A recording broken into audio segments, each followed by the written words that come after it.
আসসালামু আলাইকুম, আশা করি সবাই ভালো আছেন।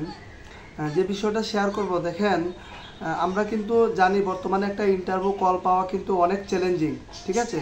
কারণ বর্তমানে অনেক অনেক কোম্পানি আছে, বেশিরভাগ কোম্পানিগুলো কিন্তু রিটেন পরীক্ষা কয়েক ধাপে ভাইবা নিয়ে থাকেন।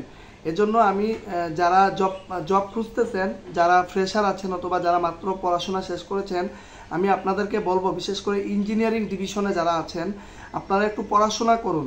কারণ একটা ইন্টারভিউ কল পাওয়া খুব চ্যালেঞ্জিং। এজন্য আপনারা পড়াশোনা করতে হবে যাতে করে ফার্স্ট চান্সে যেন আপনারা সুযোগটি কাজে লাগাইতে পারেন। বর্তমানে বেশিরভাগ কোম্পানিগুলো কিন্তু লিখিত পরীক্ষা, রিটেন পরীক্ষা নিয়ে থাকেন। এজন্য আমরা একটু প্রস্তুতি নিয়ে আমরা ইন্টারভিউতে যাওয়ার চেষ্টা করব। আমরা অনেকে কি করি, প্রিপারেশন নিয়ে যাই না। এই ভুলটা কেউ করবেন না। আপনি কোম্পানি লিখে দিয়েছে শুধু ভাইবা নিবে, আপনি শুধু ভাইবার প্রস্তুতি নিয়ে যাচ্ছেন, এরকম না। আপনাকে চেষ্টা করতে হবে যে আপনি লিখিত পরীক্ষারও প্রিপারেশন নিয়ে যাবেন। কারণ দেখা গেল আপনি গেলেন, যাওয়ার পরে কোম্পানি আপনাকে লিখিত পরীক্ষার অ্যারেঞ্জ করলো, তখন আপনি কি করবেন? এই জন্য আমরা চেষ্টা করব আমরা ডিপ্লোমা হই বা বিএসসি ইঞ্জিনিয়ার হই, আমাদের ডিপার্টমেন্টে আমরা ক্লিয়ার রাখবো। আর আরেকটা বিষয়, অনেকে প্রশ্ন করেন যে প্রশ্নগুলো কি বাংলাতে হয় না ইংলিশে। দেখেন, প্রত্যেকটা কোম্পানি চায় স্ট্যান্ডার্ড কিছু নিয়ম নীতি, পলিসি সিস্টেম তারা নিয়ে থাকে, ঠিক আছে। তো ওদের প্রত্যেকটাই কোম্পানি চায় যে আমার আমার আমার কোম্পানির নিয়োগ প্রক্রিয়া কেমন হবে, আমার লিখিত পরীক্ষা ভাইবার কেমন হবে, এগুলো প্রত্যেকটা কোম্পানি চায় স্ট্যান্ডার্ডভাবে করার। তো এই জন্য আপনারা ইংলিশে, ঠিক আছে, ইংলিশে প্রত্যেকটা কোম্পানির লিখিত পরীক্ষা হয়ে থাকেন। আপনারা ইংলিশটা ভালোভাবে, বেসিকটা ভালোভাবে পড়াশোনা করবেন। আর আমাদের চেষ্টা করবেন, আমরা যারা ইলেকট্রিক্যাল আছি, মেকানিক্যাল আছি বা অন্যান্য টেকনোলজি যারা আছি, আমরা চেষ্টা করব কিছু ইংলিশ ভার্সনের বই কিনে নেওয়া, ওগুলো নিয়ে পড়াশোনা করা। বা আপনি যেমন একটা মোটর কি বা একটা ট্রান্সফরমার কি, এগুলা কিন্তু আপনি গুগলে সার্চ দিলে কিন্তু এর ইংলিশ যে মেইন যে ইয়েটা চলে আসে, তাই না? এই জন্য আমরা একটু পড়াশোনা করবো, ডিপার্টমেন্ট ভিত্তিক একটু ভালোভাবে পড়াশোনা করব, যাতে করে নন ডিপার্টমেন্টের কোনো কিছু যদি আসে, যদি আপনি না পারেন সেটা আলাদা বিষয়। এখন আপনার ডিপার্টমেন্টে প্রশ্ন আসলো, আপনি যদি ডিপার্টমেন্টটা যদি ভালোভাবে না পারেন, তাহলে কিন্তু এটা সমস্যা। আর আরেকটা বিষয়, কোম্পানির প্রোফাইল সম্পর্কে আপনাকে অবশ্যই চমৎকার ধারণা রাখতে হবে। কারণ অনেক কোম্পানি আছেন, লিখিত পরীক্ষার মধ্যে ওনাদের কোম্পানি কিছু সামারি লিখতে বলে যে আপনি যে কোম্পানিতে আসছেন এটা সম্পর্কে কিছু লিখেন। তখন আপনি যদি কোম্পানিটা কবে প্রতিষ্ঠিত হয়েছে বা বর্তমানে কোম্পানিতে ডিরেক্টরকে, এমডিকে বা ওদের কি প্রোডাক্ট, ওনাদের আসলে কি নিয়ে বিজনেস করে, এগুলো যদি আপনি না লিখতে পারেন, এগুলো যদি আপনি কিছুটা তুলে ধরেন, তাহলে কিন্তু আপনি একটা পজিটিভভাবে আপনি চলে আসবেন। এই জন্য আমরা চেষ্টা করব কোম্পানি সম্পর্কে অবশ্যই ভালোভাবে একটা ধারণা নেওয়ার।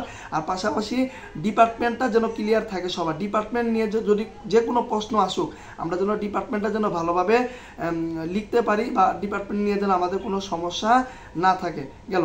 আর আরেকটা বিষয়, সেটা হচ্ছে আমরা অনেকে বলেন যে ভাই ইন্টারভিউটা আসলে ভাইবাটা, আসলে দেখেন যাদের অভিজ্ঞতা আছে, আপনাদের কিন্তু বর্তমান কাজ সম্পর্কে এবং আপনার যে সিভিতে যা যা লিখেছেন সেগুলো থেকে কিন্তু আপনাকে প্রশ্ন করা হবে। বা অনেক কোম্পানি আছেন লিখিত পরীক্ষার যে আপনি উত্তর দিয়েছেন সেগুলোর থেকে আপনাকে প্রশ্ন করা হবে, ঠিক আছে। তো এই হলো বিষয়। তো আমরা চেষ্টা করব ভালোভাবে একটু প্রিপারেশন নেওয়ার। আর ভাইবাটা যারা জবে আছেন, আপনাদের সেই জবের বর্তমান অবস্থান সম্পর্কে আপনাদেরকে বিশেষ করে প্রশ্ন করা হবে।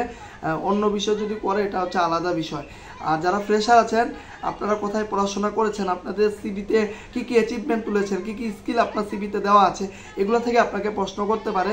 তো ফ্রেশারদের ভাইবাতে আসলে এত কঠিন হয় না, বেসিক থেকেই ধরে। আর যাদের অভিজ্ঞতা আছে, আপনাদের বর্তমান জবের যে পরিস্থিতি বা বর্তমান জবে আপনি কি কি পড়াশোনা করেছেন, এই বিষয়গুলো নিয়ে ওনারা সুন্দরভাবে আর কি প্রশ্ন করেন আর কি।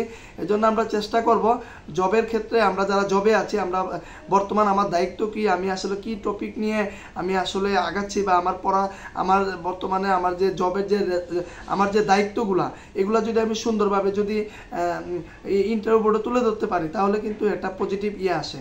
আর যারা জবে স্যালারি নিয়ে অনেকে একটা প্রশ্ন, যে স্যালারিটা কেমন, দেখেন আপনি সবসময় চেষ্টা করবেন আপনি যে জবে আছেন সেটা থেকে যেন 5 থেকে 10,000 টাকা বেশি আসে, তাই না? কারণ আমরা একটা চাকরি পরিবর্তন করি কিন্তু অনেক কিছু বিষয় থাকে, তার মধ্যে স্যালারি একটি। এজন্য আপনি একটু ডিমান্ড, আপনার ইন্টারভিউ যদি ভালো হয়, আপনি যদি ভালো একটা কোম্পানিতে যান, অবশ্যই আপনার ডিমান্ড আপনাকে দেখাইতে হবে। কারণ আমরা তো কোয়ালিটি সার্ভিস দিব না, যদি আমরা অল্প টাকায়, তো আমরা কেউ চাকরি নিব না, তাই না? এর জন্য বেতনের দিকটা খুবই গুরুত্বপূর্ণ।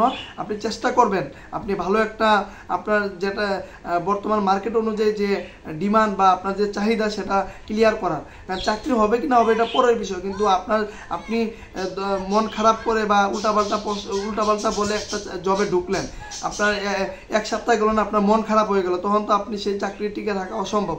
এর জন্য আগে এগুলো ক্লিয়ার হইলেই ভালো। ঠিক আছে, সবাই ভালো থাকবেন। আর আমরা অবশ্যই পড়াশোনা করে যাব। পড়াশোনা করা ছাড়া আমরা কোনো ইন্টারভিউতে না যাওয়াটাই ভালো। পড়াশোনা করে গেলে আপনার জন্য অনেক ভালো হবে। ঠিক আছে, সবাই ভালো থাকবেন। আসসালামু আলাইকুম।